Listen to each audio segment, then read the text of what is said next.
Hello guys, today I'm going to be removing a green screen from these two couples right here. I'm going to be removing this green screen right here, and I'm going to be overriding and putting this clip into the timeline. And I'm going to be adding a video track, and removing the audio. I'm going to be putting it below the video track, and I'm going to try to put the picture, the background, in the wait, something's wrong here. Let me go back. Alright, now you're gonna click the video and then press X and then fit to fill the picture so that it is the same amount of time with the video. As you can see,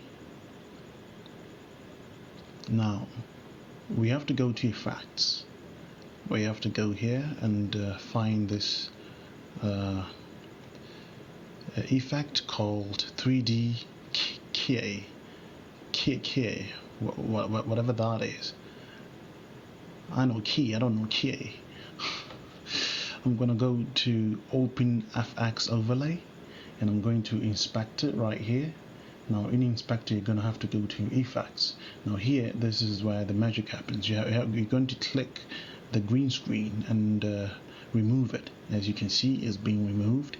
You're going to draw around the thing you don't want to remove, so as you can see there, right here, I've removed it, but you can see the green. You can still see the green. Now we need to remove the green.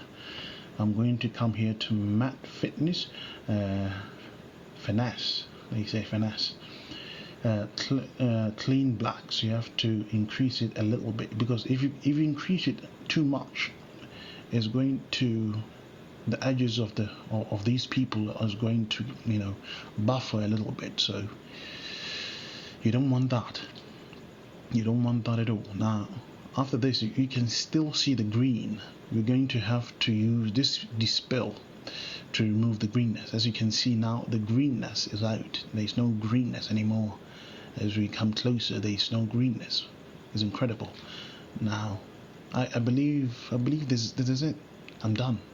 I've done it. I've done the remove green screen effect, and amazing. I can't wait to use this in the future. Making a film as a filmmaker, learning these things. You gotta know how to remove green screen. I haven't bought it yet, but I'm gonna buy it. Right now I'm trying to arrange. I'm trying to put them in a proper location. I'm sorry for the video. It has a watermark. I'm sorry about that, but you know what? I just said, let me just use it. There's practice. I'm sorry if it's not perfect, but nothing ever is. So yeah, I think this is it.